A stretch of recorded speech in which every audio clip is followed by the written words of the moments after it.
आज तीसरे फेज का मतदान खत्म होने पर है और साथ ही इंडी अघाड़ी की उम्मीदें भी खत्म हो गई है। मोदी विकसित भारत के मिशन पर निकला हुआ है। याद रखो, मोदी चट्टान बनकर तुम्हारे सामने खड़ा है। मैं संत भगवान बाबा संत नारायण महाराज को नमन करता हूं। योगेश्वर देवी को प्रणाम करता हूं।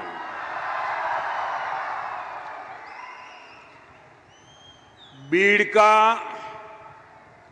हमारे स्वर्गीय गोपीनाथ मुंडे जी से दिल का रिश्ता रहा है।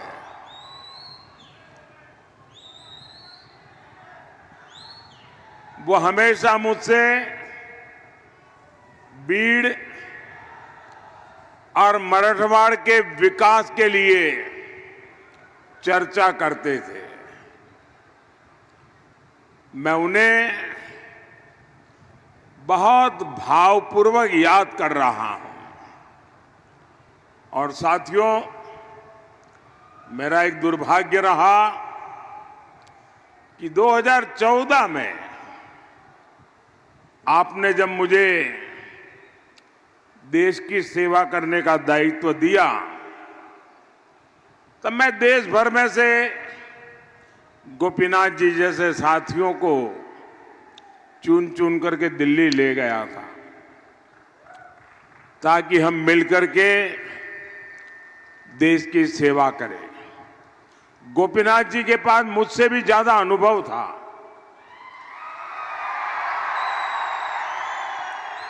लेकिन मेरा ये दुर्भाग्य रहा कि आने के कुछ ही समय में मेरे साथी को मुझे गंवाना पड़ा। और इन कार्यकाल में मुझे मेरे बहुत साथी खोने पड़े। गोपीनाथ जी, अरुण जेटली, सुषमा स्वराज, मनोहर पर्रिकर, यानी ये आप कल्पना कर सकते हैं कि मेरे जैसे व्यक्ति को जब मेरे हाथ कट जाए तो मेरी मुसीबत कितनी बढ़ गई होगी। और इसलिए इन सब साथियों की मुझे बहुत याद आना, और यहां जब आया हूं तो स्वाभाविक रूप से गोपीनाथ जी की याद आना, और जो मैं कमी महसूस करता हूं वो मुझे फील होता है। साथियों, आज तीसरे फेज का मतदान खत्म होने पर है और साथ ही इंडी अघाड़ी की उम्मीदें भी खत्म हो गई है। पहले चरण में इंडी अघाड़ी पस्त हुआ, दूसरे में ध्वस्त हुआ, और आज तीसरे चरण में इंडी अघाड़ी का कहीं कोई छोटा मोटा दिया अगर जल रहा था वो भी बुझ गया है। साथियों, मोदी विकसित भारत के मिशन पर निकला हुआ है। इस संकल्प के लिए आज मैं आपसे कुछ मांगने के लिए आया हूं। मुझे आपके आशीर्वाद चाहिए।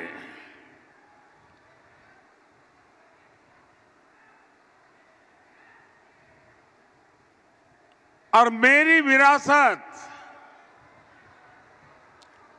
आप ही है। आपकी आने वाली पीढ़ियां वो ही मेरी विरासत है। मैं आपके भविष्य को बेहतर बनाने के लिए निकला हूं। मैं आपके बच्चों के भविष्य को बेहतर बनाने के लिए दिन रात मेहनत कर रहा हूं। आप ही मेरा परिवार है।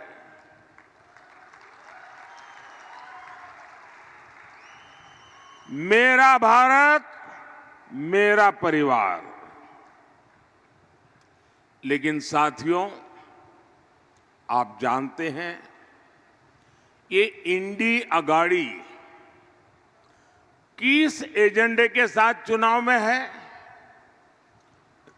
इनका एक ही एजेंडा है। ये सरकार में आएंगे तो मिशन कैंसल चलाएंगे। इन्होंने कहा, इंडी वाले जब सरकार में आए तो वो आर्टिकल 370 जो मोदी ने हटाया है उसको ही हटा करके फिर बिठा देंगे। इंडी वाले सरकार में आए तो मोदी जो सीएए लाया है उसको कैंसल करेंगे। इंडी वाले सरकार में आए तो मोदी जो 3 तलाक के खिलाफ कानून लाए हैं उसको कैंसल करेंगे। ये लोग मोदी जो किसान सम्मान निधि का पैसा किसानों को भेजता है उसको कैंसल कर देंगे। मोदी जो मुफ्त राशन की योजना लेकर के गरीब को मुफ्त राशन दे रहा है उसको कैंसल कर देंगे। हम देश के 55 करोड़ गरीबों को 5 लाख रुपए तक का मुफ्त इलाज दे रहे हैं। कांग्रेस एनडीए की ये योजना भी कैंसल कर देगी। और इतना ही नहीं, कांग्रेस वाले, इंडी अगाड़ी वाले राम मंदिर को भी कैंसल कर देंगे।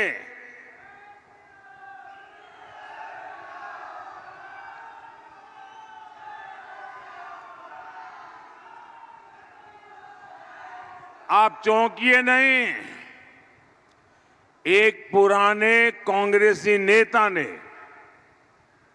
जो 20-25 साल कांग्रेस में रहे, जिन्होंने कुछ समय पहले ही कांग्रेस छोड़ी है, उन्होंने एक सनसनीखेज खुलासा किया है। उन्होंने बताया है कि जब कोर्ट से राम मंदिर के पक्ष में फैसला आया था तो शहजादे ने खास लोगों की एक मीटिंग बुलाई थी। शहजादे ने कहा था कि कांग्रेस सरकार आएगी तो राम मंदिर पर सुप्रीम कोर्ट का फैसला पलट देंगे। इनके पिताजी ने तुष्टीकरण के लिए 3 तलाक के मामले में साहबानो केस में सुप्रीम कोर्ट का जो जजमेंट आया था उसके निर्णय को पलट दिया था। कहते हैं वैसे ही अब राम मंदिर के फैसले को भी पलट देंगे। साथियों, आज ही इंडी गठबंधन के एक और नेता ने कहा है कि राम मंदिर तो बेकार है। बताइए, यही नेता पहले भगवान राम की पूजा को पाखंड बता चुके हैं। किसी और धर्म के लिए ये ऐसी भाषा सपने में भी बोलने की हिम्मत नहीं दिखा सकते, लेकिन तुष्टीकरण के लिए, वोट बैंक के लिए ये लोग बार बार प्रभु श्री राम का, राम भक्तों का लगातार अपमान कर रहे हैं। क्या ऐसे लोगों का इंडी गठबंधन, आप मुझे जवाब देना, क्या ऐसे लोगों का इंडी गठबंधन महाराष्ट्र के गौरव को बढ़ा पाएगा? जरा पूरी ताकत से बोलिए, बढ़ा पाएगा? बढ़ा पाएगा? साथियों, कांग्रेस अब खुलकर वोट बैंक और तुष्टीकरण का खेल खेल रही है। आपने सुना होगा, इंडी अगाड़ी के लोग वोट जिहाद की अपील कर रहे हैं। महाराष्ट्र कांग्रेस के लोग 26/11 के मुंबई हमले के आतंकियों को क्लीन चिट दे रहे हैं। शिंदे जी ने अभी अपनी भाषण में इसका उल्लेख भी किया। कसाब समेत जो 10 आतंकवादी पाकिस्तान से आए थे, ऐसा लगता है कांग्रेस उनसे कोई रिश्तेदारी निभा रही है। देश पूछना चाहता है, कांग्रेस के लोगों और आतंकवादियों का ये रिश्ता क्या कहलाता है?